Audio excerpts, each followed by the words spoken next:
Olá, pessoal. Vamos dar continuidade ao Evangelho de Mateus, capítulo 9, versículo 14 seguintes. Beleza? Vamos lá. Então, os discípulos de João, dirigindo-se a ele, perguntaram: Por que jejuamos nós e os fariseus, e os teus discípulos não? Jesus respondeu: Podem os amigos do esposo estar tristes, enquanto o esposo está com eles? Dias virão em que lhes será tirado o esposo, então eles jejuarão. Ninguém põe um remendo de pano novo numa veste velha, porque arrancaria uma parte da veste e o rasgão ficaria pior. Não se coloca tampouco vinho novo em odres velhos. Do contrário, os odres se rompem, o vinho se derrama e os odres se perdem. Coloca-se, porém, vinho novo em odres novos, e assim tanto um como os outros se conservam. Nesta primeira parte aqui, do 14 ao 17, nós temos um questionamento. Jesus ele é questionado porque os discípulos dele não estão jejuando, enquanto os discípulos de João estão jejuando junto com os fariseus. E aí Jesus responde com esta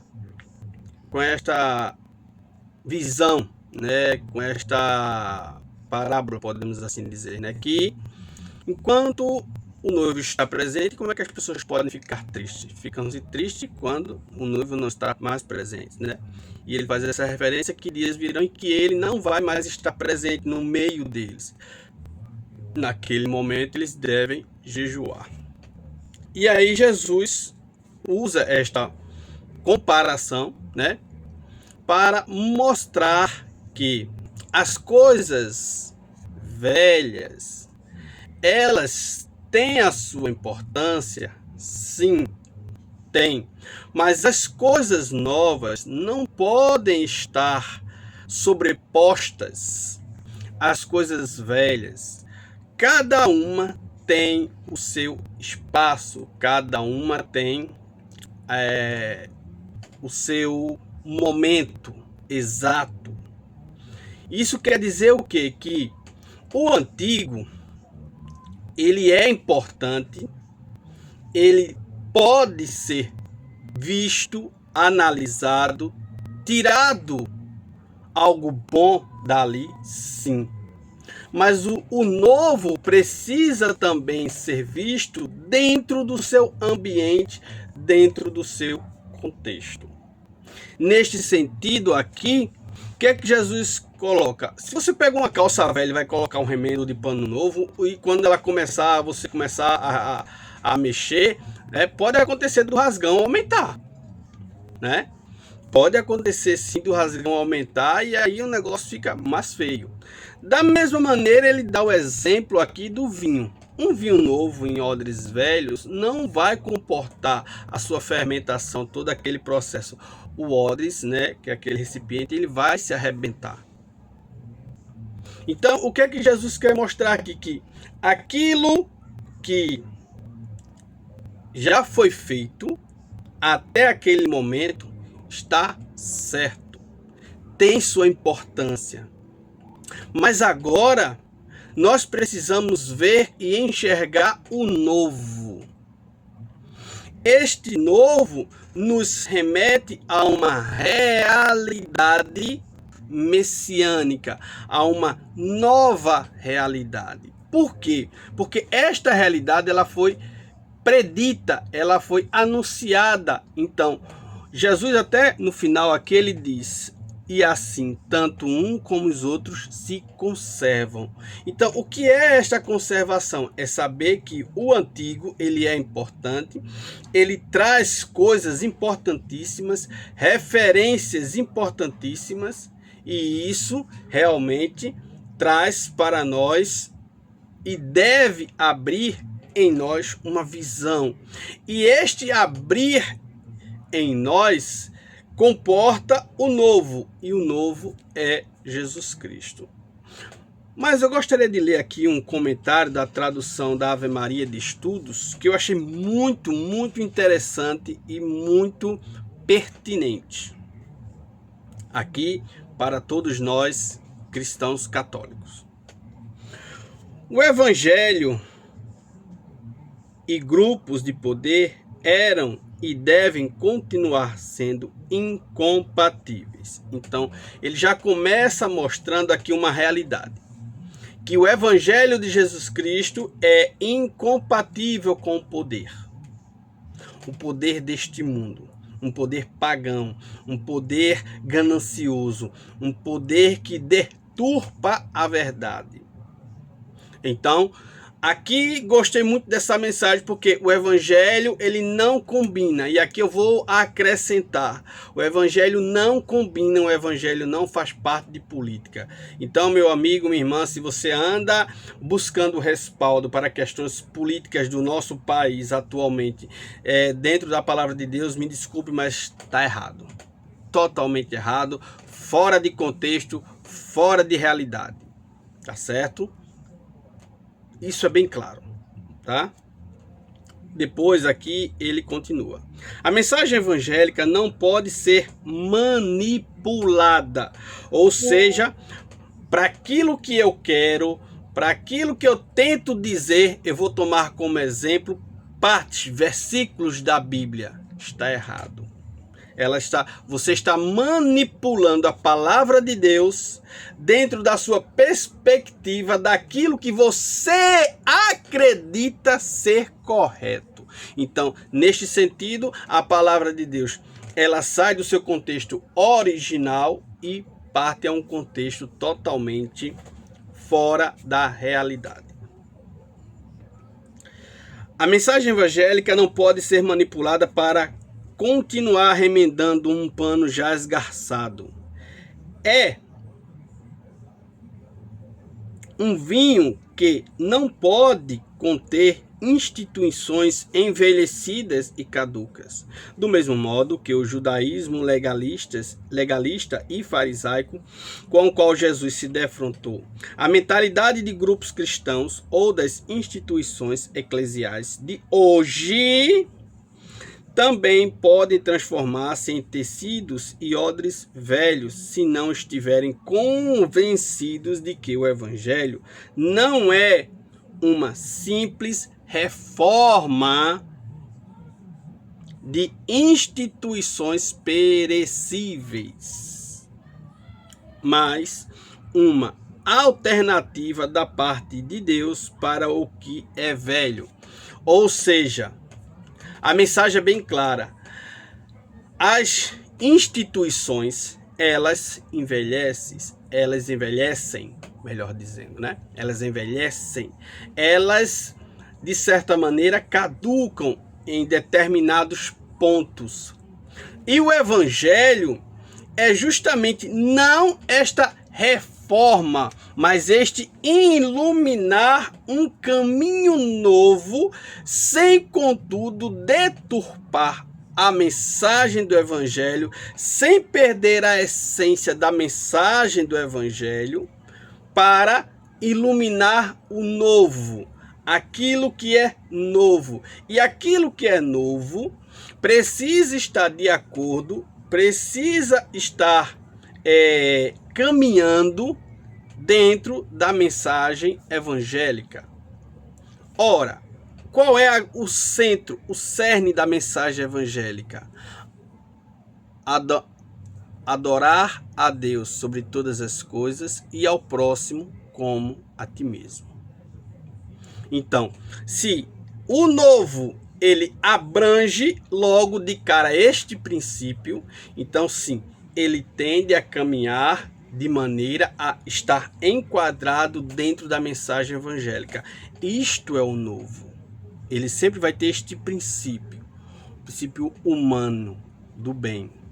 Então, gente, esta mensagem é muito importante para nós católicos, no sentido de que as nossas instituições precisam aprender a abraçar o novo, a acolher certo? Existem muitas coisas dentro da igreja, no caso aqui dentro das instituições, que são perecíveis, normas, são situações que infelizmente não condiz com a realidade humana da nossa atualidade, daquilo que nós precisamos dentro da nossa atualidade.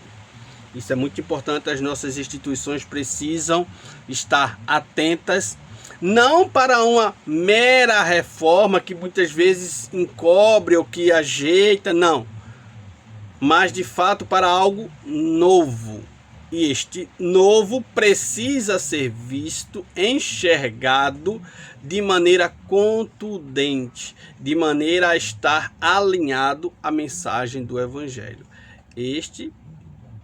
Pelo menos dentro daquilo que eu entendo, é de fato a perspectiva real, né? Continuando. Falava ele ainda quando se apresentou um chefe da sinagoga. Prostrou-se diante dele e lhe disse: Senhor, minha filha acaba de morrer, mas vem, impõe-lhe as mãos e ela viverá. Jesus levantou-se e foi seguindo com seus discípulos.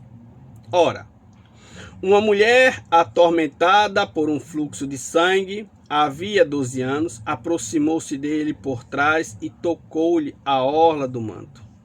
Dizia consigo: se eu somente tocar na sua vestimenta, serei curada. Jesus virou-se, viu-a e disse-lhe: tem confiança, minha filha, tua fé te salvou.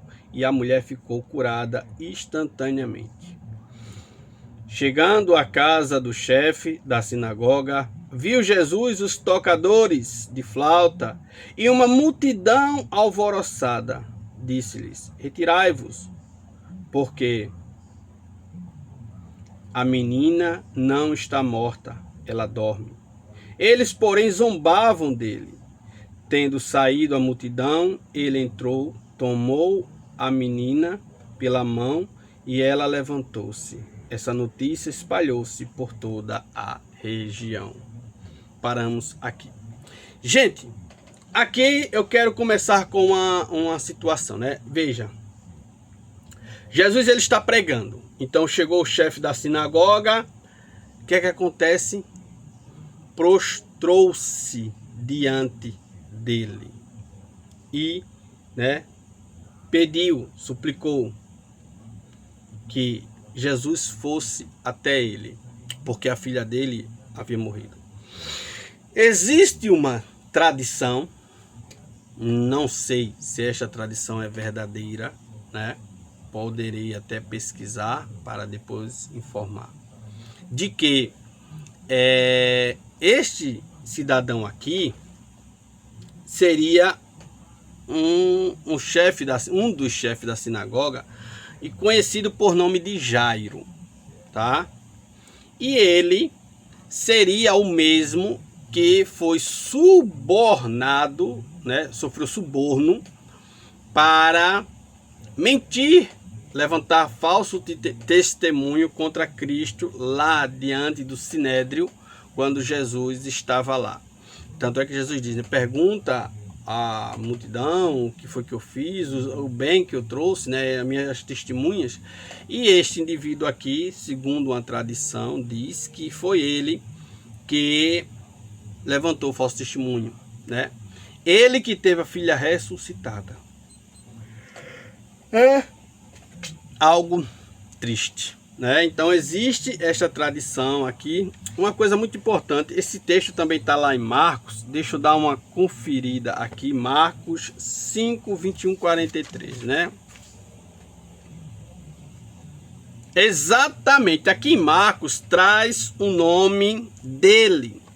Tendo Jesus navegado outra vez à margem oposta de novo, afluiu a ele uma grande multidão. Ele se achava à beira do mar quando um dos chefes da sinagoga, chamado Jairo, se apresentou à sua vista. lançou-se a seus pés, rogando-lhe com insistência: minha filha está nas últimas, vem, impõe-lhes as mãos para que ela se salve e viva. Jesus foi com ele, e grande multidão o seguia, comprimindo. O texto aqui de Marcos, ele é mais detalhado lá do que o Evangelho de Lucas, né? Eu não vou lê-lo, né? Porque ele realmente mostra ser bem maior do que do que o Evangelho de Mateus. O Evangelho aqui em Marcos, nesta parte, ele é maior do que o Evangelho de Mateus. Consequentemente, ele traz mais detalhes importantes. Você pode dar uma lida. Marcos 5, 21 até o 43, tá? O Evangelho de Mateus, que é o que eu estou lendo agora, ele é mais resumido nesse aspecto. Mas aqui realmente traz o nome deste cidadão, chefe da sinagoga. Segundo diz a tradição, ele foi um dos que, lá diante do Sinédrio, levantou um falso testemunho contra Jesus Cristo, né? Então é lamentável se de fato isso concorre, isso é verdadeiro, então é triste e é lamentável, né? E aí nós vemos alguns aspectos, né?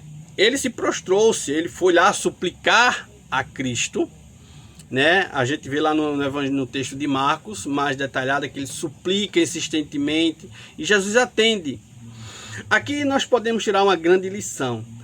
Quando nós estamos precisando, necessitando de algo, somos nós que precisamos, não é Cristo, não é Deus, não é Ele que tem que vir a mim, sou eu que tenho que ir até Ele. É a minha súplica, é a minha oração, tá? E isso precisa estar muito bem enraizado na nossa fé. Somos nós que precisamos dele, não é ele que precisa de nós, certo? E precisamos ter essa disposição às nossas orações, às nossas súplicas, de irmos até Jesus, pedir a ele com insistência: Senhor, ouve a nossa súplica, ouve a minha prece, Pai, atende-me. Esclarece o meu entendimento, este caminho, Pai, que o teu servo busca é o correto. Senhor, meu Deus, muitas vezes com o coração angustiado, você suplica: Pai, mostra-me um caminho. Senhor, atende as minhas súplicas. Então, somos nós que precisamos, não é ele que precisa de nós. Então, esse é um ponto primordial aqui, né? Depois nós temos o que? A ação de Cristo. Cristo que se põe a ir até o nosso problema. Ele se propõe. Cristo, ele está conosco, ele caminha conosco. Então isso é algo muito importante. Mas aqui nesta sua caminhada, nesta sua ida até a casa de Jairo, né, acontece este fato, né? Este aqui é uma inserção, nós podemos dizer, né? Então, lá no Evangelho de Marcos também está mais completo, com mais detalhes do que aqui no Evangelho de Mateus. E aí Jesus está caminhando, a multidão comprime ele, né? E aí essa mulher, ela pensava consigo que se ao menos tocasse a orla, a barra do seu manto, ela ficaria curada. E ela vai ali naquele prensado, meu Deus do céu. Veja, 12 anos essa mulher sofria com um fluxo de sangue, né? Eu tive realizando uma pesquisa, justamente nos dias de hoje, muitas mulheres têm uma disfunção hormonal e às vezes acontece de que o ciclo menstrual que deve ocorrer naquele espaço de tempo, muitas vezes se estende, né, por muito mais tempo, ocasionando um fluxo de sangue maior, uma perca de sangue maior. Pode sim, e em muitos casos, ele é uma situação altamente grave que pode sim levar à morte. Eu até digo: Senhor, meu Deus, esta mulher foi protegida pela ação de Deus até Jesus, porque olhe, não é fácil você ter este fluxo de sangue, né, por tanto tempo assim. É realmente algo, né, muito difícil, né? E esta mulher já sofria com isso. Então imagina aquele período todo. Então ela ficava altamente fraca, debilitada, entendeu? Então veja o sofrimento dela. Não é fácil. E aí ela pensava, ela tinha consigo esta fé, esta esperança. É outro segundo ponto que eu tenho que chamar aqui a atenção. É a fé, a acreditar que Cristo pode fazer, que Ele pode sim realizar este grande milagre, não só na vida dela, mas em nossas vidas, naquilo que você está realmente precisando, naquilo que você realmente está buscando. E no evangelho lá de Marcos, traz alguns detalhes, né? Que ela toca a barra da manta de Jesus, e aí Jesus para e diz: quem me tocou? Alguém me tocou com fé, né? Então, os discípulos dizem: Senhor, olha a multidão, todo mundo te comprime, todo mundo te toca. Preste bem atenção à palavra dos discípulos, todo mundo te toca, mas apenas ela tocou com fé. Veja o detalhe, apenas ela tocou com fé. E ele sentiu. Então, não basta apenas estar na igreja, não basta apenas estar, você orar, não, você tá indo para o círculo de oração, você que está indo para o círculo bíblico, cerco de Jericó. Não adianta, se você não tiver fé, se você não colocar este teu coração de pedra para fora e colocar um coração de carne no lugar, verdadeiramente clamar a Deus no teu íntimo, na tua força, no teu entendimento, meu amigo, é difícil. O que move Deus, o que move o próprio Cristo para nós, em nosso favor, é a nossa fé. Né? Então Jesus, ele se volta para trás porque ele sabe que alguém estava precisando dele, ele sente que alguém foi até ele porque precisava. Então a mulher vem e se prostra diante dele e fala o que aconteceu. E aí Jesus diz, né, como diz o texto: minha filha, a tua fé te salvou, né? Ser curada. Então veja como isso é importante e como isso precisa levantar em nós, tirar de nós, do nosso íntimo, esta força, este entendimento. No mundo secularizado, no mundo onde as coisas muitas vezes estão pendendo para outras situações, né? Muitas vezes estamos transformando Deus numa espécie de... Como é que eu poderia aqui dizer a vocês? Nós estamos transformando Deus em uma espécie de supermercado, ou de uma loja de conveniência, ou talvez no armazém, numa concessionária, né? Por quê? Porque é como se eu estivesse comprando algo de Deus. E aí, porque eu pago, Deus tem o dever de me conceder. Esta visão, ela está se ampliando em nossos dias cada vez mais. Eu preciso pagar, então se meu dízimo, se minha oferta for grandiosa, Deus vai me conceder. Ou seja, eu estou comprando, né? E olha, lá no começo do Evangelho de Mateus, quem faz isso não é Jesus Cristo, não. Quem faz isso é o oponente, né? O outro lado. Jesus Cristo, como nós estamos vendo aqui, ele concede por amor, de graça, sem que você precise pagar nada. Absolutamente nada. É o amor. É o teu amor, é a tua conversão, é o teu despojar-se que faz com que você seja merecedor. Não é algo material. Aqui não. Na Sagrada Escritura não existe. O dízimo, gente, como eu já falei em outros vídeos, lá no meu canal você pode lá ver. O dízimo é importante, é instituído, e o dízimo ele tem justamente a direção. Deus dá a direção correta para o dízimo. Então você vai lá, assiste lá meu videozinho que você vai ver. Eu estou lá mostrando, por sinal, textos do Antigo Testamento, também do Novo. Então Deus está direcionando, mostrando para onde o dízimo deve ir. Tá? Então, Aqui não, Cristo ele faz, é de graça, é com amor. Então o que move Cristo é o coração, é a fé. Tanto é que em boas partes dos milagres de Jesus Cristo, ele sempre vai enfatizar isso. A tua fé te curou. Foi a tua fé que te salvou. Então Jesus Cristo mostra que o princípio da salvação está dentro de mim.